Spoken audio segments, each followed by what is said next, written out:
हमारे जो प्रभारी है उन्होंने ये प्रक्रिया जो शुरू की है उसके लिए इन लोगों को यहाँ पर भेजा है। इनको जिम्मेवारी दी है पार्टी की तरफ से कि आप जाकर वहाँ की स्थिति को जानें, वहाँ के सीनियर लोगों से बातचीत करें, उनकी मीटिंग में आप शामिल हों और क्या फीडबैक आपको मिलता है फिर उसके अकॉर्डिंगली हमने जो संगठन बनाना है उसमें किन किन लोगों को हम आगे लाने का प्रयास करेंगे, किन को हमने डिस्ट्रिक्ट की जिम्मेवारी देनी है, किन को ब्लॉक में लगाना है, किन को जनरल सेक्रेटरी लगाना है, किन को सेक्रेटरीज लगाना है।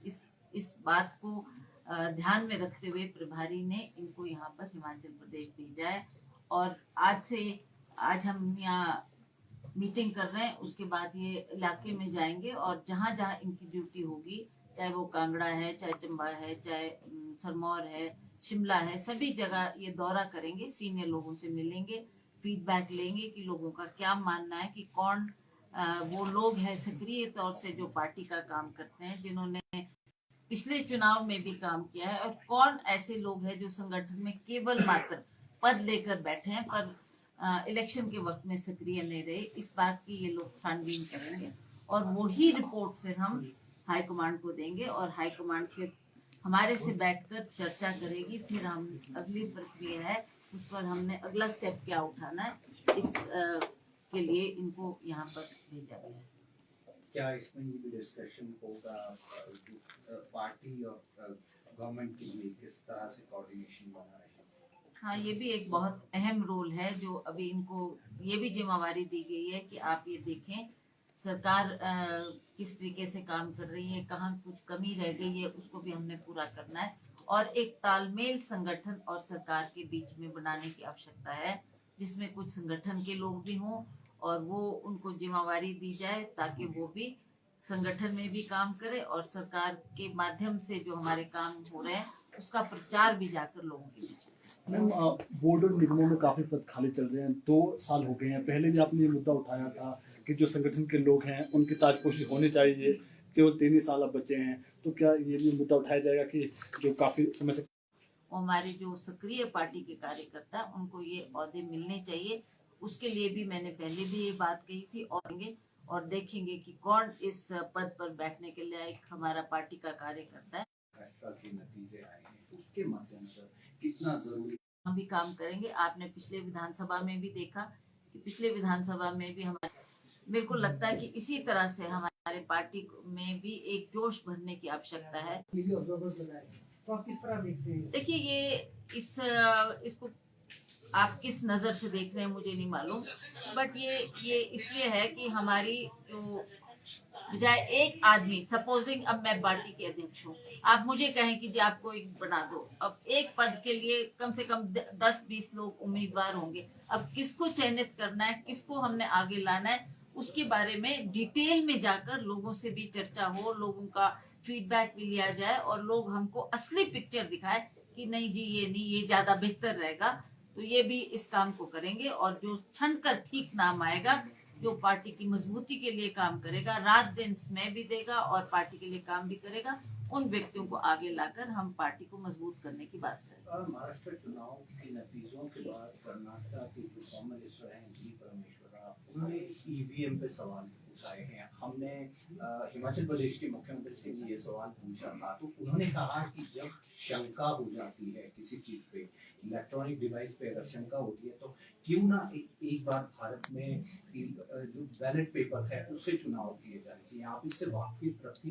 देखिए, ये बात हमने पिछले AICC में भी उठी थी और जो हमारे सीनियर लोग हैं उन्होंने भी ये बात कही थी कि हमको शक है कि कहीं ना कहीं EVM से भी छेड़छाड़ होती है, पर आई डोंट थिंक कि इसमें we can do anything about it. That is for the government to decide और इलेक्शन कमिश्नर्स को डिसाइड करेंगे कि क्या करना है। अब हम चाहें कि बैलेट से वोट हो तो हमारे चाहने से नहीं होगा ना, that they have to see overall कोई शिकायत आई, कोई ऐसे मजबूत ठोस बातें उनके सामने आई, तब वो इसके बारे में विचार कर सकते हैं। बट ऐसे ही बोलना कि नहीं इसको हटा दो और बैलेट से दोबारा करो, it is not very small matter, it is a big decision which election commission. जो सह प्रभारी है उन्होंने कहा कि युवा चेहरों को भी मौका मिलेगा।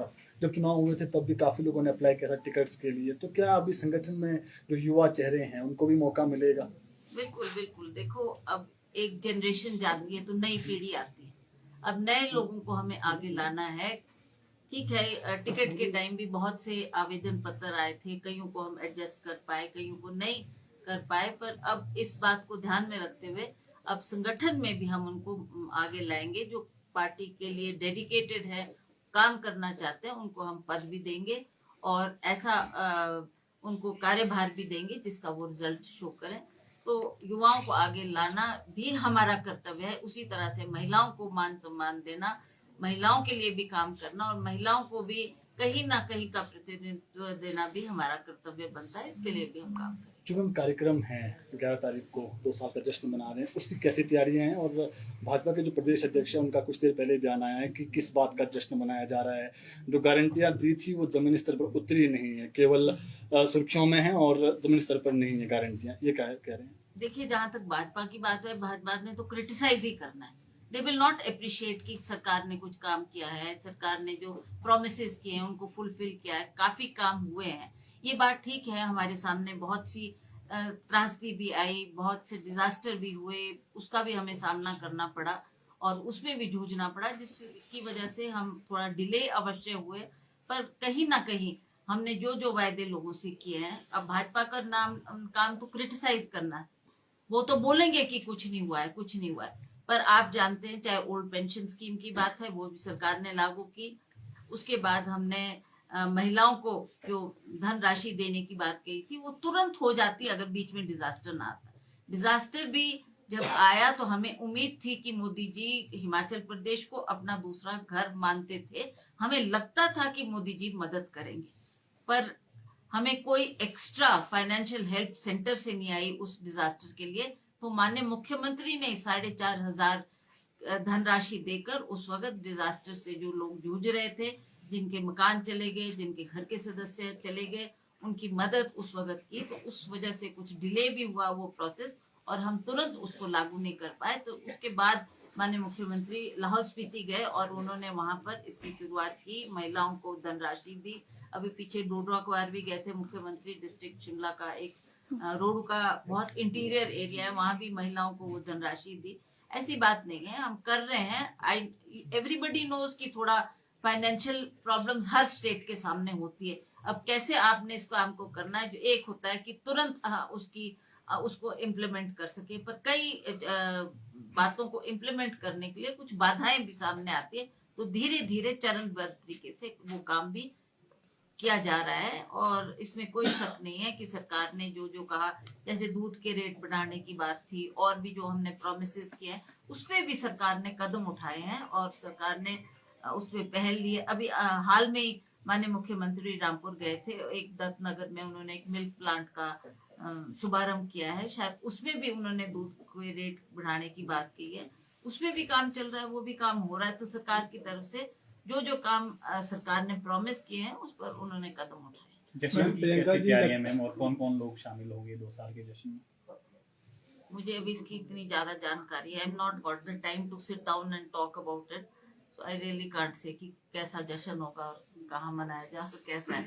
अगर मुझे होता तो मैं आपको अवश्य उसके बारे में। प्रियंका जी इलेक्ट्रॉनिक पॉलिटिक्स में आई हैं, किस तरह रहेगा पार्टी के लिए, कितने बूस्टअप रहेगा? कौन? प्रियंका गांधी। प्रियंका गांधी की जीत हमारे लिए एक बहुत बड़ा बूस्टर हमको मिला है। ठीक है, हमने कहीं कहीं जैसे महाराष्ट्र में हमारी पार्टी की इतनी अच्छी परफॉर्मेंस नहीं रही, पर जहां तक प्रियंका गांधी का सवाल है, वो जब एक जनरल सेक्रेटरी थी तब भी उन्होंने पार्टी के लिए बहुत समय दिया, बहुत काम किया, क्योंकि वो हिमाचल प्रदेश की वासी हैं, वहाँ यहाँ उनका घर भी है, आती हैं। इलेक्शन के वक्त में भी उन्होंने हर क्षेत्र में का दौरा किया, चाहे वो चंबा हो, चाहे भरमौर हो, चाहे सोलन हो, चाहे सिरमौर हो, हर एक जगह जाकर उन्होंने पार्टी की मजबूती के लिए अपना टाइम भी दिया, वक्त भी दिया और काम भी किया है और लोगों को संदेश भी दिया है। उनका बहुत अहम रोल रहा। हमें खुशी है कि अब उन्हें एक बहुत अच्छा ओहदा मिल गया है, वो मेंबर ऑफ पार्लियामेंट बन गई है वायनाड से और वो पार्टी की मजबूती के लिए बढ़ चढ़ के काम करेगी और जो वहाँ के लोगों की आवाज उन्होंने संसद में रखनी है उसका भी उनको मौका मिला है। तो उसके लिए हम सभी प्रफुल्लित हैं, सभी खुशी है। पार्टी के वर्कर्स उनको की भी उनको आगे अब दोनों चाहे वो राहुल जी भी हैं और प्रियंका जी भी है, दोनों मिलकर देश के हित के लिए और पार्टी के हित के लिए काम करें। ठीक है।